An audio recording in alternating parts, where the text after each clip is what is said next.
Hello everyone. आज इस video में हमने स्टार्ट करना है एक नया चैप्टर जो कि सेकंड चैप्टर है हमारा प्लस टू का, that is solution. I hope आपने फर्स्ट चैप्टर की सभी वीडियो अच्छे से देख ली होंगी और अपने नोट्स बना लिए होंगे। इन केस अगर आपको फिर भी कोई डाउट है तो आप मुझे चैट सेक्शन में मैसेज करके पूछ सकते हैं। सो चलिए जल्दी से स्टार्ट करते हैं नेक्स्ट चैप्टर, सोल्यूशन। सबसे पहले हम बात करते हैं सोल्यूशंस क्या होते हैं। सोल्यूशंस एक होमोजीनियस मिक्सचर होते हैं जिसमें हमारे पास दो या दो से ज्यादा सब्सटेंस हमने मिक्स किए होते हैं। अब यहाँ पे मैंने दो वर्ड्स यहाँ पे मेंशन किए हैं, एक है होमोजीनियस मिक्सचर और दूसरा है सब्सटेंस। पहले हम बात करते हैं अभी कौन कौन से इसमें सब्सटेंस होते हैं। कोई भी सोल्यूशन हो, कोई भी अगर हम सोल्यूशन लेते हैं तो उसमें दो कंपोनेंट्स, दो सब्सटेंस जो है मेन होते हैं। एक उसमें होता है सोल्यूट, दूसरा होता है सॉल्वेंट। ओके, सो सोल्यूट क्या है, सॉल्वेंट क्या है, इसकी भी हम डिटेल में स्टडी करेंगे। तो बात करते हैं कि सोल्यूशन में ये हमने बोला है कि दो या दो से ज्यादा सब्सटेंस का एक मिक्सचर होता है और एक होमोजेनियस मिक्सचर होता है, उसको हम सोल्यूशन बोलते हैं। और वो दो सब्सटेंस कौन कौन से होते हैं, एक होता है सोल्यूट, दूसरा होता है सॉल्वेंट। अब बात करते हैं होमोजेनियस मिक्सचर की। अब होमोजेनियस मिक्सचर से यहाँ पे क्या मतलब है, यहाँ पे होमोजीनियस का मतलब ये है कि जब सल्यूट और सॉल्वेंट को मिक्स करते हैं तो वहां पे एक ऐसा जो मिक्सचर बनेगा जिसको हम सोल्यूशन बोल रहे हैं। उस सोल्यूशन में हम ये डिस्टिंग्विश नहीं कर पाएंगे कि कौन सा कंपोनेंट जो है एज ए सल्यूट एक्ट कर रहा है और कौन सा कंपोनेंट जो है एज ए सॉल्वेंट एक्ट कर रहा है। मींस दोनों एक दूसरे के साथ इतना ज्यादा मिक्सअप हो जाते हैं कि हमें वो एज ए प्योर सॉल्वेंट ही लगता है। ठीक है, पता ही नहीं चलता है कि वो उसमें कुछ सल्यूट है या नहीं है। एग्जाम्पल के तौर पे बात करते हैं। सपोज हमने एक ग्लास वाटर ले लिया और यू कैन से 100 ml वाटर ले लिया हमने। उसमें अगर हम एक स्पून सोडियम क्लोराइड जो कि हमारा नॉर्मल नमक जो है, ठीक है, जो हम घर में यूज करते हैं, टेबल सॉल्ट जिसको हम बोलते हैं, अगर हमने एक स्पून जो है टेबल सॉल्ट उसमें डाल दिया और उसको अच्छे से मिक्स कर दिया, और आप देखोगे वो एक ट्रांसपेरेंट सा सोल्यूशन ही रहेगा। अगर आप प्योर वाटर के साथ उसको कंपेयर करोगे, अगर तो हमारा जो टेबल सॉल्ट है वो प्योर है, ठीक है, उसमें कोई इम्प्योरिटी नहीं है, तो वो सोल्यूशन और प्योर वाटर दोनों सेम से लगेंगे अनटिल अनलेस हम उनको टेस्ट करके नहीं देखते। ठीक है, तो देखने से हमें वो एक होमोजीनियस, एक ट्रांसपेरेंट सा सोल्यूशन दिखता है, उसको हम बोलते हैं होमोजीनियस मिक्सचर। ये टर्म होमोजीनियस वहीं से आई। क्लियर? सो अब बात आती है कि कौन सा कंपोनेंट सल्यूट होगा, कौन सा कंपोनेंट सॉल्वेंट होगा। जनरली स्पीकिंग हम किसी को भी सल्यूट या किसी को भी सॉल्वेंट बोल सकते हैं, बट साइंटिफिकली कहते हैं कि सोल्यूशन में जो कि दो कंपोनेंट है, एक सल्यूट है और एक सॉल्वेंट है, तो सल्यूट हम किसको बोलेंगे, जिसकी क्वांटिटी उस सोल्यूशन में कम होगी वो सल्यूट कहलाएगा, और जिसकी क्वांटिटी इस सोल्यूशन में ज्यादा होगी उसको हम सॉल्वेंट बोलेंगे। ठीक है, so what is a solute? Solute is a substance whose quantity is less. Okay, and what is solvent? The solvent is a substance whose quantity is large, or you can say the substance which is present in large extent, that is known as solvent, and which is present in smaller amount, that is known as solute. Clear? I hope यहाँ तक आपको समझ में आ गया होगा। I hope आप साथ साथ में अपने नोट्स बना रहे हो। ठीक है, सो नोट्स बनाते रहिए सो दैट आपको रिवाइज करने में बहुत इजी हो जाएगा। क्लियर? तो अब नेक्स्ट चलते हैं कि कितने टाइप के हमारे पास सॉल्यूशंस होते हैं।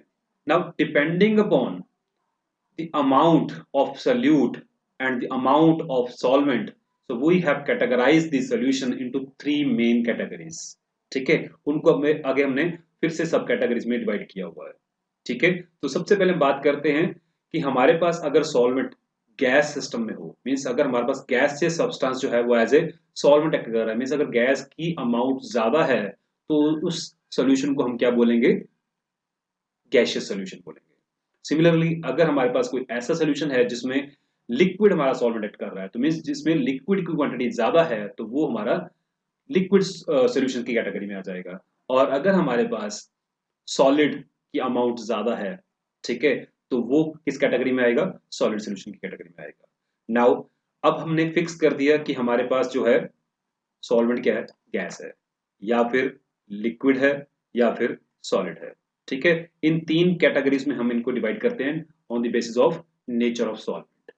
अब कोई सोल्यूशन है जिसमें हमारे पास एक होमोजेनस मिक्सचर है, दो गैसेस का मिक्सचर है, ठीक है।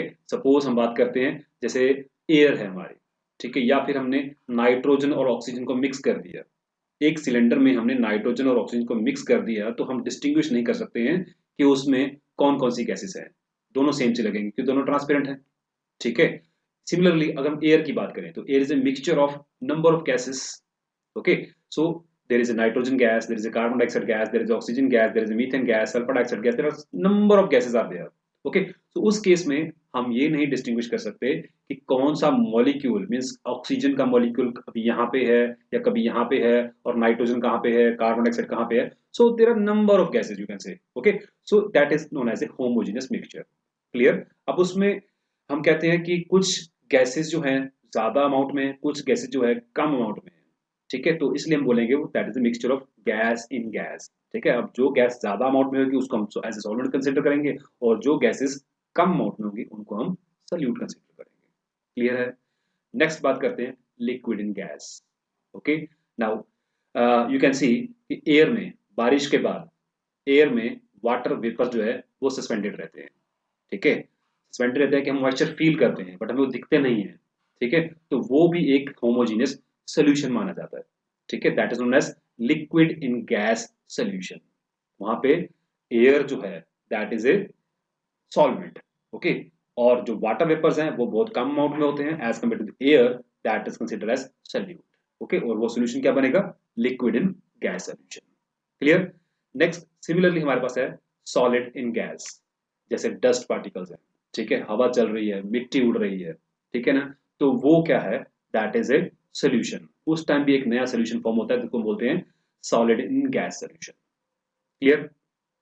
अब नेक्स्ट बात करते हैं जिसमें हमारे पास liquid as a solvent act करते हैं, मींस लिक्विड की अमाउंट क्या रहेगी, ज्यादा रहेगी। सपोज हमारे पास एक सोल्यूशन है जिसमें हमने गैस इन लिक्विड लिया। अब ये कौन सा सोल्यूशन है, सपोज हमारे पास क्या है, हमने कोई कोल्ड ड्रिंक की बोतल है, ठीक है, कार्बोनेटेड वाटर को बोलते हैं, ठीक है ना, सोडा वाटर जो हो गया। तो उसमें क्या होता है, लिक्विड है मींस वाटर है, ठीक है, और उसके अंदर हमने कार्बन डाइऑक्साइड गैस को क्या है हाई प्रेशर से उसके अंदर डिसॉल्व करके रखा हुआ है, मिक्स करके रखा हुआ है, क्लियर। जब तक बॉटल बंद बंद है हमारे पास तो हम नहीं जजमेंट कर सकते कि वहां पे कौन सी गैस है, ओके, और गैस है भी या नहीं है, ठीक है। और वो जो सोल्यूशन बनेगा उस टाइम पे उसको हम बोलते हैं gas in liquid solution, clear है। नेक्स्ट हम बात करते हैं liquid in liquid solution, that is a very very simple solution, okay. Normally आप लोग करते हैं देखते होंगे। सपोज हमने क्या किया, वाटर ले लिया और वाटर में हमने क्या किया, कुछ अमाउंट जो है एसिटिक एसिड जो हमारे नॉर्मल घरों में मिल जाता है जिसको हम बोलते हैं सिरका, ठीक है। तो सिरका हमने डाल दिया उसके अंदर, कुछ स्पून हमने डाल दिया, मिक्स कर दिया, ठीक है। तो वो क्या बनेगा, हमारे पास एक सोल्यूशन बनेगा। या सपोज आप कहते हो कि जैसे हमने कोई जूस ले लिया, ठीक है, सपोज हमने वाटर में जूस या जूस में हमने वाटर मिक्स कर दिया, that is also a solution, ठीक है। उसमें क्या होगा, उसकी हम डाइल्यूशन कर रहे हैं। नॉर्मली आपने देखा होगा वाटर में अल्कोहल या अल्कोहल में वाटर मिक्स करते हैं, ठीक है। तो वो भी एक सोल्यूशन है जिसमें दो लिक्विड्स हैं, ठीक है। जो लिक्विड कम है that is considered as solute, ठीक है, और जो ज्यादा है वो क्या है, सॉल्वेंट है, ठीक है। वो भी क्या है, एक सोल्यूशन बन गया। सिमिलरली अब बात करते हैं हम सॉलिड इन लिक्विड। ये तो मैंने आपको पहले भी एग्जांपल दी है। सपोज आपने एक ग्लास वाटर ले लिया, ठीक है, उसमें आपने क्या किया, ग्लूकोज डाल दिया या फिर चीनी डाल दी आपने या फिर नमक डाल दिया। जब वो डिसॉल्व हो जाएगा वो एक क्लियर सोल्यूशन देखेगा हमें, ठीक है ना। अब उसके अंदर हमने सॉलिड तो डाला, सॉलिड की अमाउंट हमने कम ली, सॉल्यूशन हमारा जो बन गया वो क्या बन गया, एक होमोजेनियस सॉल्यूशन बन गया, ठीक है। तो that is known as the solid in liquid solution, clear है। नेक्स्ट चलते हैं आगे, बात करते हैं गैस इन सॉलिड सॉल्यूशन। अब सॉलिड यहाँ पे सॉल्वेंट है, ठीक है, गैस इन सॉलिड।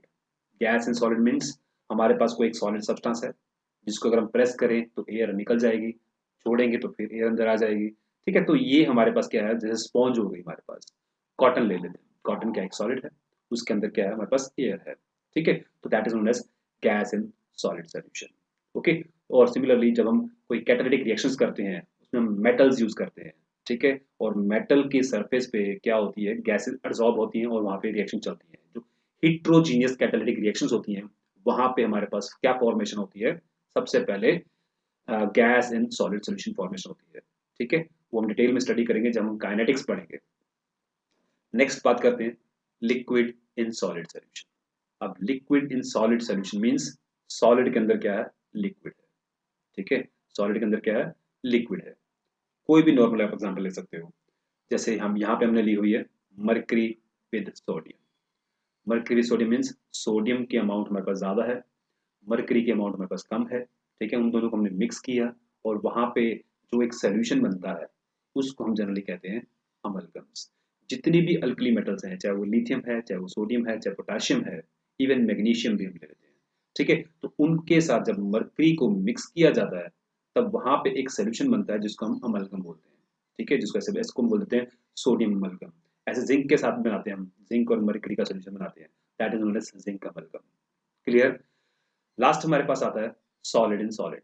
अब दो सॉलिड का मिक्सचर है, एक सॉलिड की अमाउंट ज्यादा है, दूसरी सॉलिड की अमाउंट कम है, उनको हमने हीट किया, मेल्ट किया और दोनों को मिक्स कर दिया, फिर हमने कूल कर दिया और वहां पे हमारे पास एक नया सॉलिड बनेगा, that is known as solid solution. Clear. अब उसमें हम बस क्या है, दो सॉलिड्स है, तीन भी हो सकते हैं, ठीक है। नॉर्मली जैसे बात करते हैं कि गोल्ड है, ठीक है, अब 24 कैरेट गोल्ड जो कि प्योर गोल्ड है, अगर हम उसकी बात करें तो वो बहुत सॉफ्ट होता है, ठीक है, वो बहुत इजीली टूट सकता है।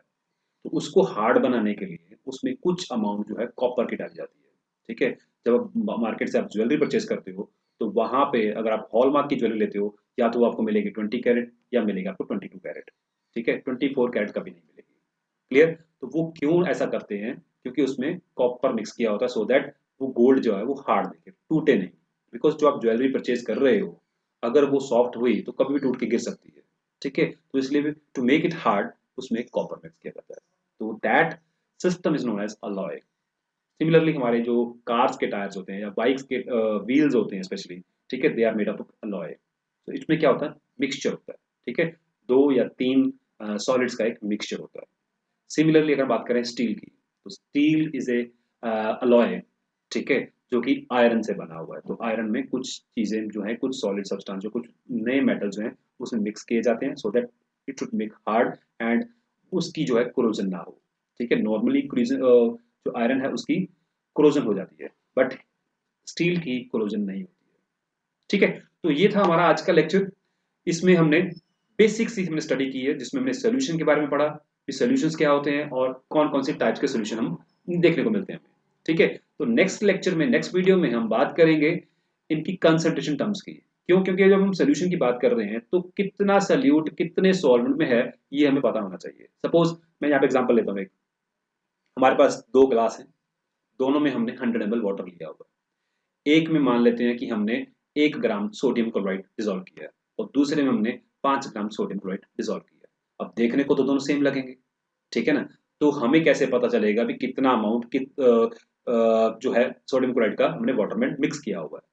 तो उसको हम डिफाइन करते हैं कुछ कंसंट्रेशन टर्म्स में, ठीक है। तो नेक्स्ट वीडियो में, नेक्स्ट लेक्चर में हम उन कंसंट्रेशन टर्म्स के बारे में बात करेंगे कि कौन कौन सी कंसंट्रेशन टर्म्स कहाँ कहाँ पे कैसे कैसे यूज करते हैं, किस किस के लिए कौन कौन सी टर्म्स हमने बनाई हुई हैं, ठीक है। तो वो हम नेक्स्ट लेक्चर में डिस्कस करेंगे।